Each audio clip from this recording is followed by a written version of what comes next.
kanaan jechuudha akkasittiin erga dibdanii yeroo hundumaa haala ani dibadhuutiin dibadhaa isin fayyada obboleewwan kiyya isiniin jedha viidiyoo kana sirriitti daawwadha haala ani itti fayyadamuuni seeraan itti fayyadama haga dhumaa viidiyoo kiyya daawwadha maaliif jennaan viidiyoo tuqxanii dhiisina yoo viidiyoo tuqxanii dhiistan wanta jedhamu waan hundaallee irraa adda baasanii beekuu dhiisuu ni dandeessu isiniin jedha kuni haala kanaan akkasitti itti dibattanii itti fayyadamuu dandeessu obboleewwan kiyya kun haala kanaan inni itti fayyadama yeroo hundumaa waan ani akkaataa ani itti fayyadamu isinillee akka itti fayyadamtan abdii guddaa qaba na hordofaa hanga dhumaan na wajjin deema. Hayyeen ashamaa harka fuune jaalatamtoota kabajamtoota maatii chaanaal Abeeloof nagaan waaqayyoo isiniif haa ta'u isiniin jechuu barbaada obboleewwan kiyya ashamaa hundumti keessan jirtu ani jira galanni gooftaaf haa ta'u hordoftoota kiyya warreen gara chaanaal kiyya har'areef dhuftan like share subscribe gochuun gara chaanaal kiyyatti kottaa isinii jedha akkasumas immoo mallattoo alaarmii tuqaa oliirra godhadhaa yeroo notification adda addaa gadhiisu directly isinirra ga'a jechuudha. Egaa hordoftoota kiyya akkuma beekamu waa'ee rifeensaa irratti isiniif hin jedha. Egaa har'a waan bareedaa isiniif qabadhee dhufeen jira.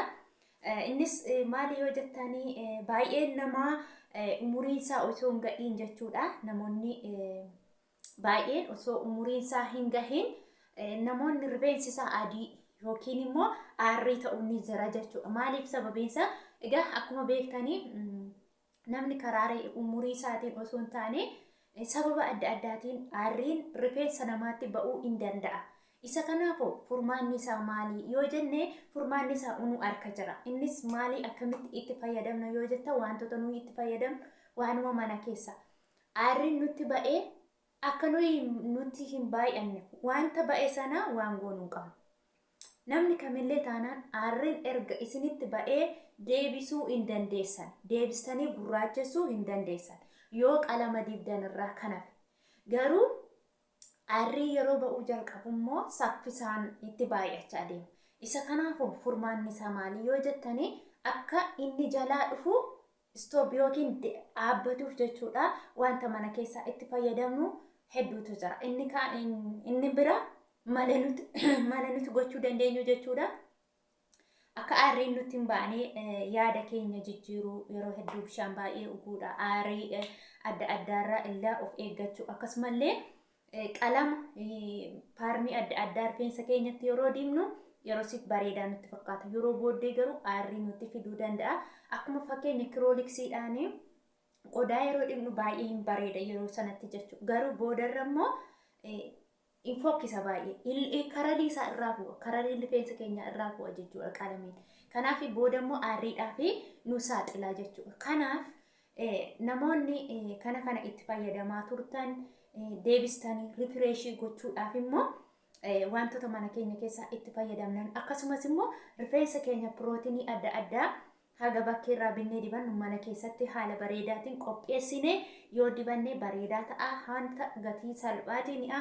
Waliin ejjannaa na waliin deemaa na ordofaa isiniin jedha jaalatamtoota. Ani ordoftoota kiyyaa yeroo gara hojii isaatti gallu jechuudha wantoota nu barbaachisan isiniin jedhee tokkoffaa kunoo muuziidha akkasumas immoo killee gosa barbaade yoo ta'u killee gosa barbaade yoo ta'u killee firee lamadha akkasumas immoo xuqur masmuudii isa jedha yookiin immoo bassootii gurraachiidha.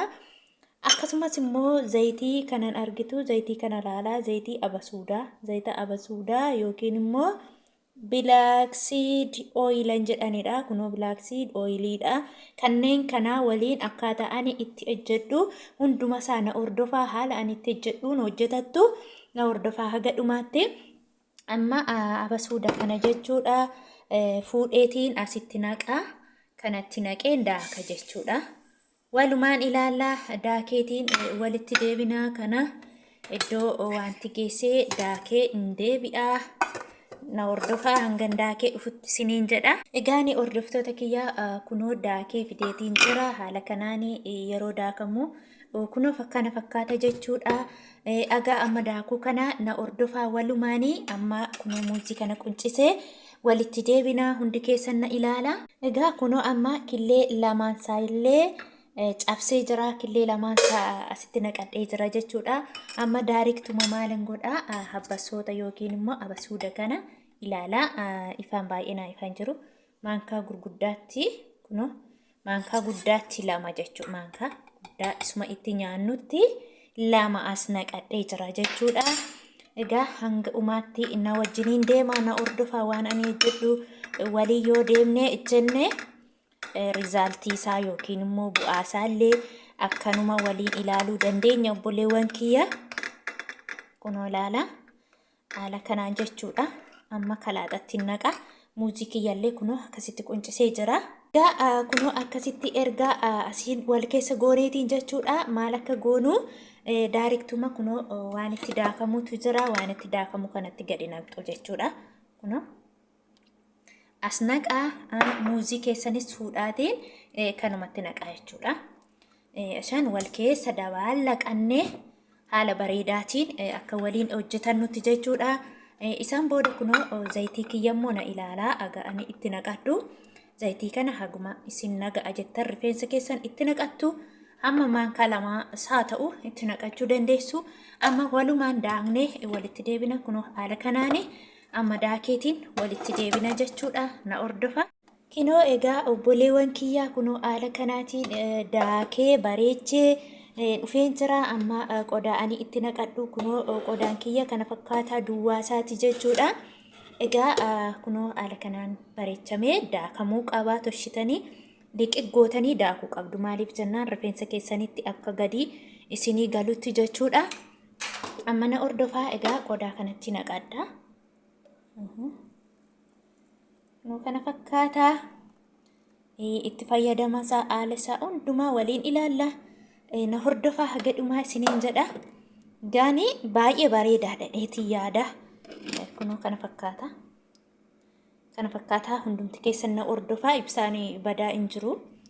Bakkan amma wanta irraa achi qabuuf jeen ibsa beekaa gadi qabi jechuudha. Kaameraa waan mana kana jiruuf irraa akka oksuu gachuu barbaaduun yaada kiyyatti. Egaa itti fayyadama isaa walumaan itti fayyadamne ilaallaa kunoo kana fakkaata itti fayyadamee isin argisiisa jechuudha. Hordoftoota kiyya kunoo amma deebi'ee dhufeetiin jira. Egaa walumaan ilaallaa dibadhee akkaataa isaa hundaa isin argisiisa. Akkaataa kanaan kaaha yeroo hundumaanii rifeensa kiyyaa zayititti godhee galgala haala kanaatiin kanan kaa'u jechuudha. Bakka afur akkas akkasittiin egaa amma hundaa isaa dibadhee isin argisiisa. Shakkii tokko malee sodaa tokko malee akka itti fayyadamtanii qoricha ofii nyaannee naman obaasanii jedhanii qoricha tokko yoo ofii keen dhugdu ta'e yookiin immoo nyaattu ta'e namni si shakka jechuudha. Maaliif jennaani namni tokko wanta ofiisaa fudhatu dursee fudhateetu nama argisiisa waan ta'eef jechuudha. Kanaaf qoricha ofii nyaannee naman obaasanii jedha Oromooni. Egaa haaluma kanaan amma dibadheetiin nan isin argisiisa hunduma isaa jechuudha.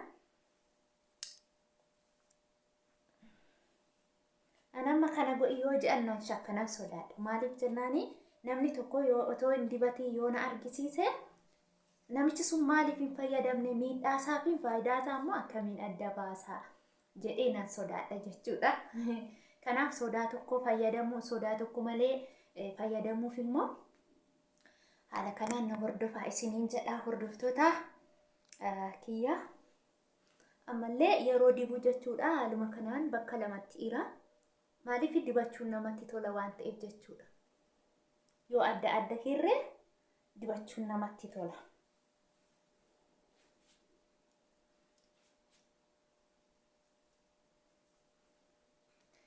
Kunoo kana fakkaata jechuudha.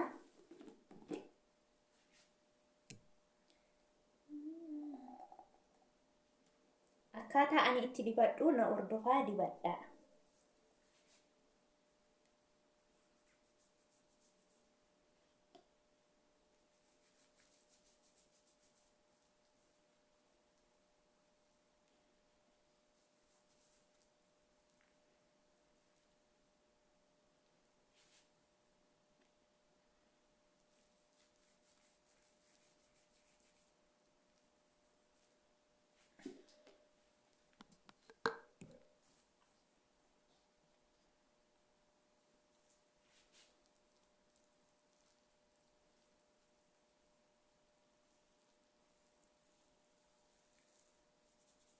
qarqara isaatti itti dibaa.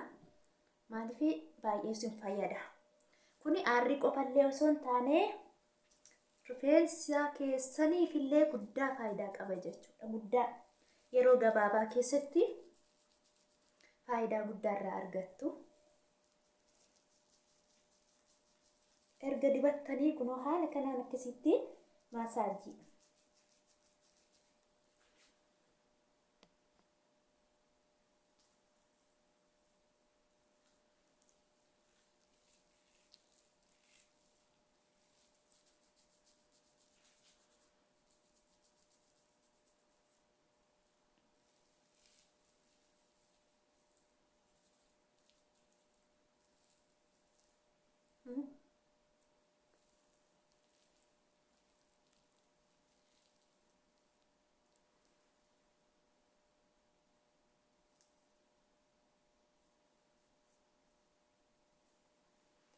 Kanattis akkasumatti dibdu jechuudha.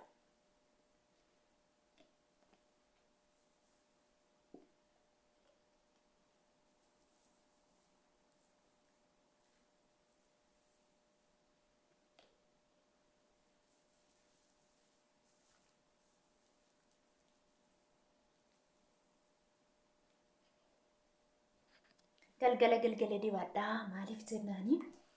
Kana gidduu osoo akkas gootanii madaamii yoo si waamte gudii keessa gidduutti akkam akka gootanii deemtanii siintu beeka jechuudha. Baay'ee ulfaata. Maaliif mana namaa keessaa kanan gochaa jiru yoo jette rakkisaadha. Kanaafuu kanas erga hojii keessan xumurtanii kilaasii keessan galtanii kutaa keessan keessatti mirga qabdu jechuudha dibachuuf. Yoo si waamanis immoo hin ka'u rafaan jira jechuu ni dandeessu jechuudha. Inna otoo amma akkasitti bat gochaa jirru immoo yoo diingata si waaman immoo ulfaataadha yaa boleewwan kiyya. Kunoo haala kanaan maasaajii gootu jechuudha.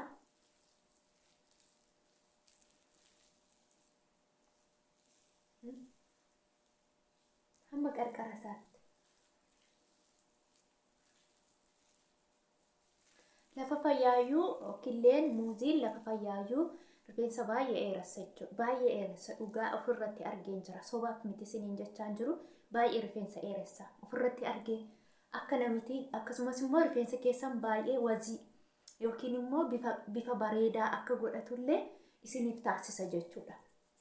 Haala gabaabaaf yeroo gabaabaa keessatti haala kana akkasitti masaajiin barbaachisaadha. Buqqee isaa keessa kun akkasitti masaajii godha. Ana akkatti natti tolu akkatti illee natti qabbanaa'u jechuudha. Yeroon dibadhu hedduu tokko natti tola. Dhugaa hedduu natti bareeda natti tola. Amma maaskii malee mataa kiyya miicuu hin danda'u jechuudha. Mataa kiyya haala kanaan erga dibdanii jechuudha. Baay'ee namatti tola. Baay'ee das nama jedha jechuudha. Haala kanaan erga akkasitti dibattanii uffata keessan balleessuu hin danda'a. Ani garuu baay'ee jaalladha. Baay'ee rifeensa kiyya jaalladha jechuudha dhugaa dubbatu. Innaa kanaafuu homaa rakkoo qabu uffata keessan miiccachuu hin dandeessu. Haala kanaan erga dibattanii karaa biraallee akkasuma kallattii kaniinillee akkasuma dibadha. Kun magaa hunduma isaa dibee xumuree jira. Kun hunda isaa xumuree jira. Haala kanaanii karaa gar-tokkotti erga xumureeti gara karaa biraatti illee hin dabarraa isiniin jedha.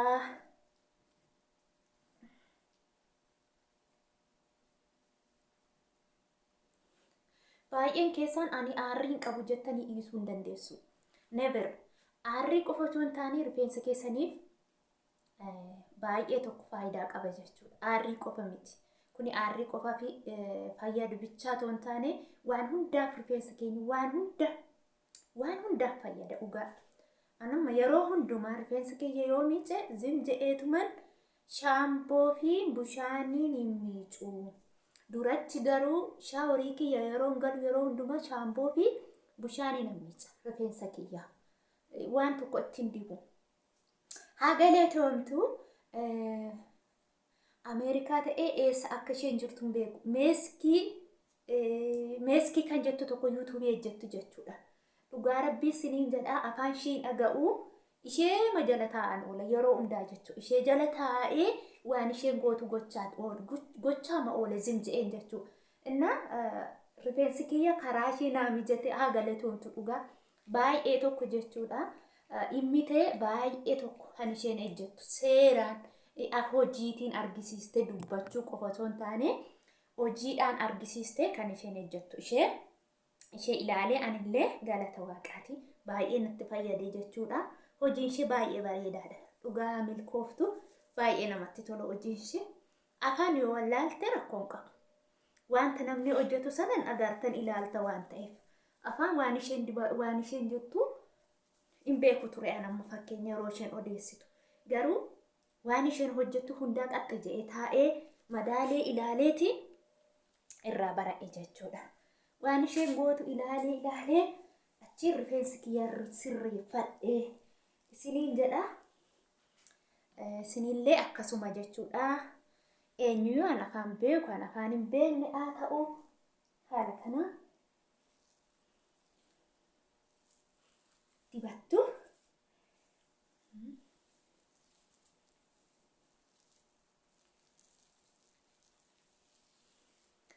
Viidiyoon isinitti dheerata waan ta'eef jechuudha. Gidduun dhaabeen xumuree isinitti deebi'a. Kunoo asirraanis jechuudha hunduma isaa dibee xumureetiin jira. Ajaab argitanii? Maashaallah jedhadha.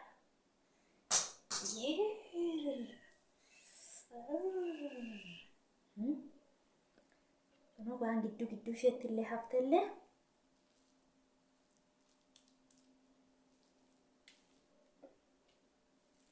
homaa nambisu irraa maaliif jennaan nan jaaladha kaa.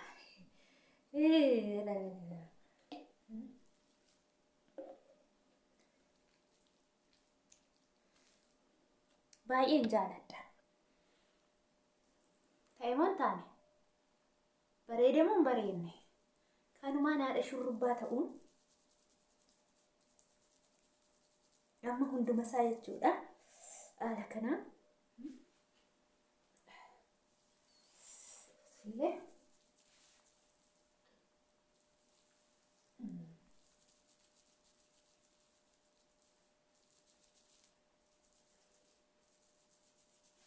akkasittiin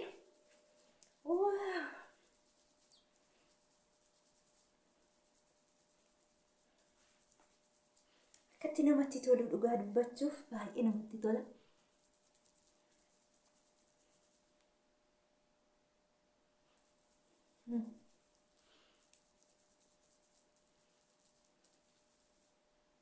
Kunoo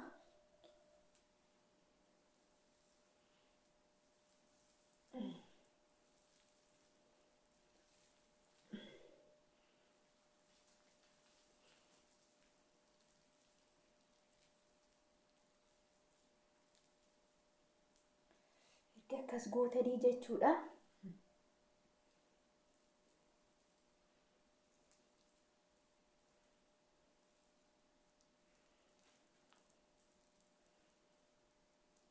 Akkasittiin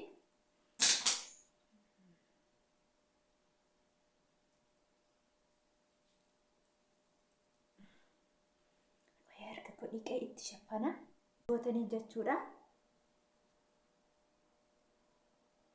Iskoottillee ta'ee jira. Ayyoo san booddee maal gootu peestaalii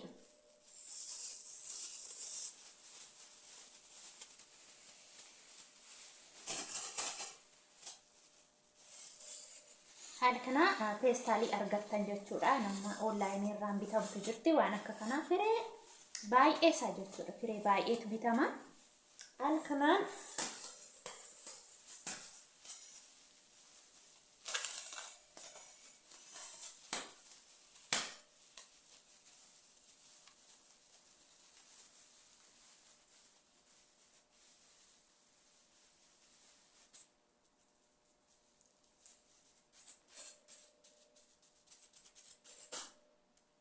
ta'emoon taane